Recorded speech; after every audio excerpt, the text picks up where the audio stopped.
What if the world's most peaceful country was also one of the most socially puzzling? Where silence isn't awkward, it's expected. Where dinner invitations might not include dinner? And where making small talk can feel like breaking a law? Welcome to Sweden, land of crisp air, cozy saunas, and rules no one explains, but everyone follows. Beneath the calm smiles and minimalist charm lies a social code so subtle it can leave even the most well-traveled completely confused. From unwritten etiquette to icy social rituals, Sweden isn't just different, it's quietly radical. In this video, we're unpacking 15 cultural quirks that will blow your mind and maybe even make you rethink what it means to be polite. Get ready, because in Sweden, the real culture shock comes in whispers. Number 15. Cash is practically dead. Welcome to the future. Sweden is already living in it. More than 95% of transactions are digital. That 100 krona bill in your pocket might as well be a museum artifact. Even cafes in Stockholm post signs saying, "We do not accept cash." Instead, people use apps like Swish to pay for everything from coffee to gas to church donations. The central bank reports less than 1% of all purchases are made with paper money. And with Sweden testing its own national digital currency, the e-krona, they may become the first country to fully eliminate cash. But not everyone's thrilled. Many elderly Swedes fear being left behind. And critics warn that a power outage or internet crash could freeze the whole economy. Still, Sweden is forging ahead, wired and walletless. Number 14. Tipping? That's insulting. Tipping in Sweden isn't just unnecessary, it can actually offend. Why? Because workers here are paid fairly by law. Wages, unions, and rights are strong. So tipping might seem like you're implying they need extra help or didn't do their job right. A Dogs Nye Hater poll found that over 60% of Swedes don't expect tips, and 80% prefer you simply say thank you. Number 13. Lifelong partners, no rings required. Imagine this. You've been living with someone for 20 years. You share bills, raise kids, go on vacations. You're basically married. But legally, you're not. Welcome to the Swedish concept of sambo, a form of lifelong cohabitation that doesn't require marriage. And it's not just casual living together, it's a legally protected status. Nearly 50% of Swedish couples are sambos, even those with children. In Sweden, marriage is optional, not expected. Many believe choosing to stay together without needing a contract is a stronger symbol of commitment than a wedding ring. Swedish law even includes a Sambo Act that outlines rights for things like shared property, custody, inheritance, and healthcare access. Live together for 6 months with kids? You're a legal family. And here's the twist: no messy divorce. If you separate, you can simply become a Sambo with someone else. It's a system built on flexibility, mutual respect, and freedom of choice, not tradition. Number 12. Nudity isn't shocking, it's normal. In Sweden, being naked isn't taboo, it's just Tuesday. From lakeside saunas to urban nude beaches, public nudity is widely accepted and often encouraged. But it's not about being provocative, it's about body neutrality and freedom. Whether it's Augusta Nude Beach near Stockholm or open-air saunas in forest parks, you'll find Swedes of all ages, yes, including entire families, relaxing without a shred of embarrassment. According to a 2022 Svenska Dagbladet survey, nearly 48% of Swedes have participated in some form of public body-positive activity, be it skinny dipping, sunbathing, or even outdoor yoga. In this culture, the body isn't sexualized by default, it's simply human. Children are taught from an early age to understand body privacy and boundaries through education, not shame. That might explain why UNICEF ranks Sweden as one of the top countries for children's emotional well-being. So don't be surprised if you stumble upon a sauna full of naked strangers chatting like it's nothing. In Sweden, it really is. Number 11. Kids aren't bossed around, they're respected. In Sweden, children aren't treated as miniature adults or passive rule followers. They're seen as people, with emotions, boundaries, and a right to be heard.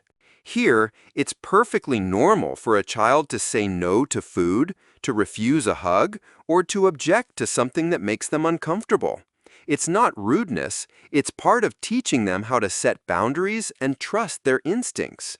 Swedish law backs this mindset completely. In fact, Chapter 5, Article 11 of their child protection laws guarantees every child the right to express their views in matters that affect them.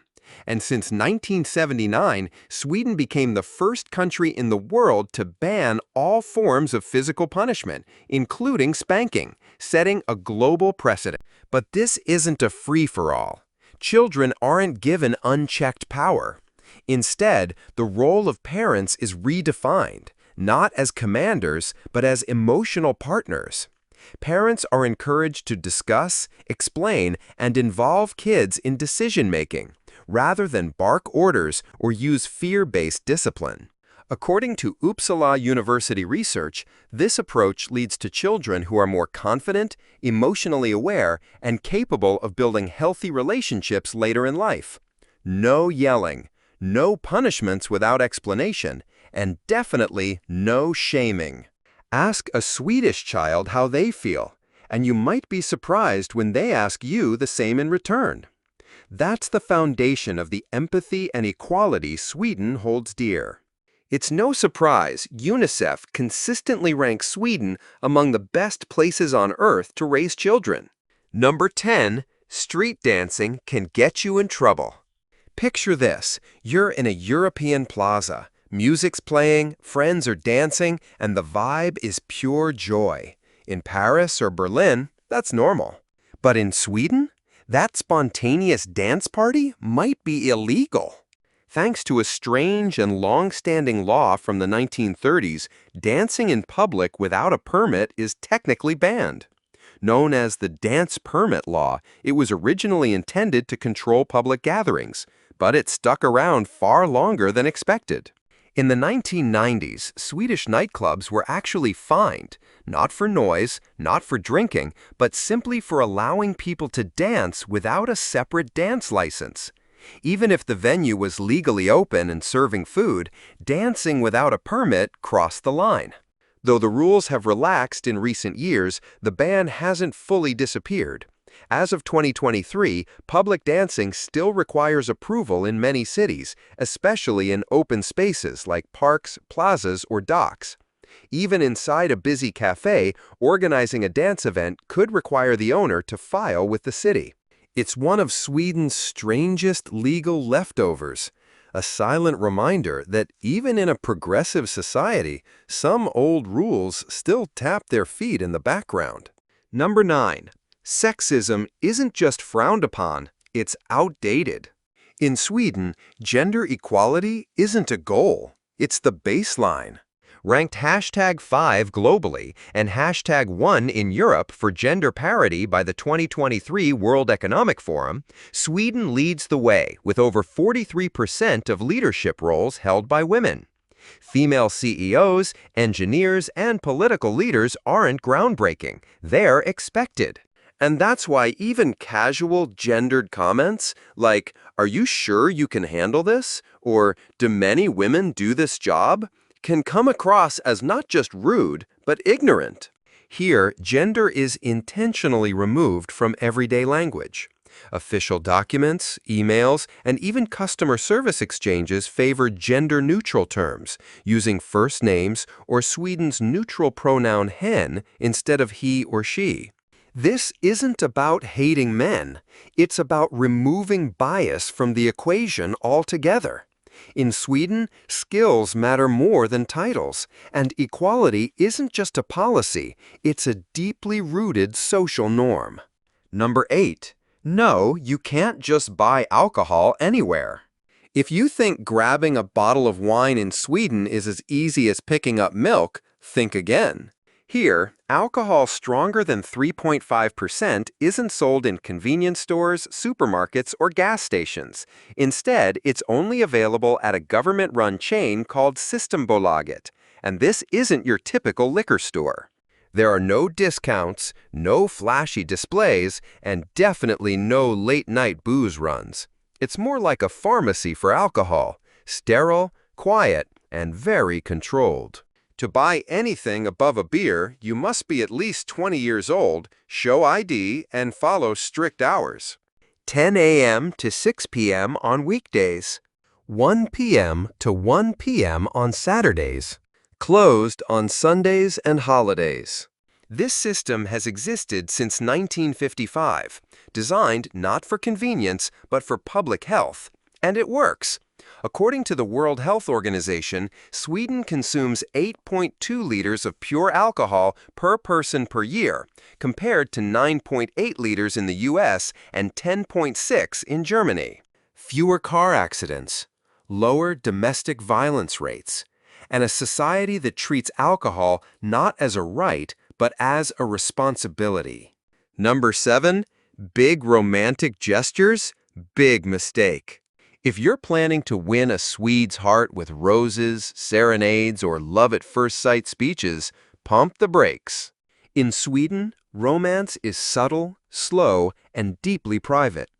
Grand gestures like surprise gifts, public confessions, or saying "I love you" too early aren't seen as sweet. They're often viewed as emotionally excessive, even awkward. Personal space is sacred, even in love. According to Statista Central Byron, over 50% of Swedes believe public displays of affection are disrespectful. Holding hands, kissing, or hugging in public can feel intrusive, not intimate. Here, love doesn't start with fireworks. It starts with quiet fika dates, casual texting, and cautious, unspoken connection. You could date someone 10 times and still not be considered a boyfriend or girlfriend. In Sweden, love isn't shouted, it's whispered. The taboo isn't romance itself, it's romance that feels too fast, too needy, or, worst of all, too American. Number 6, never act like you're better than anyone. In Sweden, modesty isn't just polite, it's a deeply embedded social rule. And breaking it? That's taboo. This unwritten code is called jantelagen, or the law of Jante. It isn't a legal rule, but it shapes everything, from how people talk about success to how they write their resumes. The core idea? Don't think you're better than anyone else. Have a 6-figure salary? Great, but don't bring it up. Top of your class? Keep it to yourself. Even online, Swedes avoid anything that looks like showing off. A 2022 Stockholm University survey found that over 78% of Swedes find public self-praise annoying.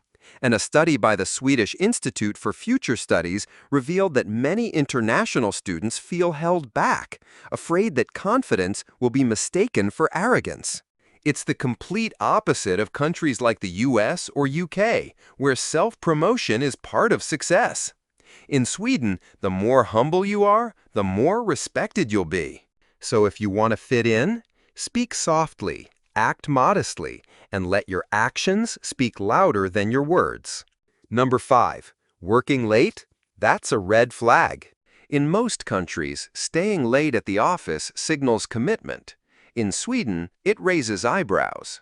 While the official work week is 40 hours, many Swedish companies, especially in the public sector, adhere to 37.5 hours per week, or even less. Some employers in Gothenburg have experimented with 6-hour workdays, and the results? Higher productivity, less stress, and happier employees. Here, leaving work on time isn't lazy, it's smart. According to Eurostat, 95% of Swedes clock out by 5 p.m., and if you consistently work overtime, you won't earn admiration, you'll get strange looks. People might wonder, do you lack time management? Are you overcompensating? In Swedish office culture, balance is everything. Work too little and you're irresponsible. Work too much and you're seen as out of sync, even disrespecting your own personal life. Lagom, the Swedish philosophy of just the right amount, applies to work too. Because here, success isn't measured in hours, it's measured in balance. Number 4. Places you shouldn't visit in Sweden. Sweden may have the image of a perfect Nordic utopia, but not all of it is postcard perfect. Across major cities like Stockholm, Gothenburg, and Malmö, there are zones known as utsatta områden, vulnerable areas officially flagged by Swedish police where crime is high and law enforcement presence is limited. As of 2024, nearly 60 such zones exist. These aren't just rough neighborhoods. They're places where organized gangs exert control, surveillance cameras monitor movement, and even police hesitate to intervene after dark. Neighborhoods like Rinkeby in Stockholm, Rosengård in Malmö, and Biskopsgården in Gothenburg are frequently cited in national security reports. In some areas, local residents manage access points, install private barricades, and operate like communities within a state. So what happened in a country once hailed for peace and equality? Security analysts point to a mix of open immigration policies, failed integration efforts, and economic segregation leading to social rifts. The result? Parallel societies where native Swedes avoid and second-generation immigrants feel abandoned. It's a complex, sensitive issue, but one that shatters the illusion that all of Sweden is a safe, seamless paradise. Number 3, never expect a dinner invite. Imagine visiting a friend's home, and when dinner time comes, they go off to eat and leave you sitting in the other room. No invite, no snack, not even a sorry. Sounds cold? In Sweden, this is perfectly normal. This strange custom first made waves on social media, sparking global outrage. But in Swedish culture, not inviting guests to dinner, especially unplanned, is about respecting independence and boundaries, not being rude. The belief is simple. If I feed you, you may feel obligated.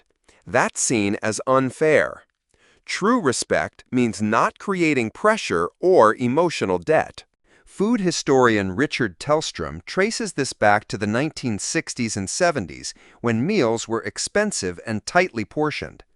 Kids visiting other homes during dinner were told to wait or go home to eat.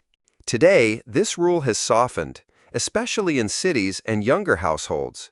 But in more traditional or rural communities, the dinner table is still considered family-only space, a quiet boundary few dare to cross. Number 2, baby names need government approval. Think naming your baby is a personal decision? In Sweden, it's a legal process.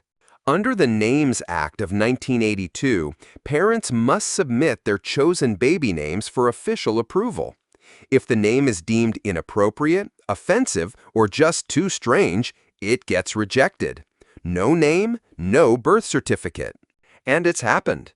Names like Metallica, IKEA, Burf XXCCMPCCLLMNPRXCMCKSSQLB11116, and even Allah have all been denied for being confusing, commercial, or potentially disrespectful.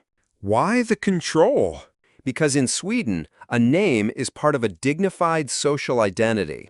A flashy or controversial name can disrupt the balance of equality and social harmony, two values Swedes take seriously from birth. It may sound strict, but it's rooted in the belief that every child deserves to grow up with a name that commands equal respect in society. Number 1. The sacred rule. Always cue properly. The most important rule in Swedish culture? Wait your turn. Quietly. In Sweden, lining up is sacred. Whether it's for the train, the bakery, or a summer ice cream cone, people form silent, orderly queues. sometimes with meters between each person. No signs, no instructions, just trust.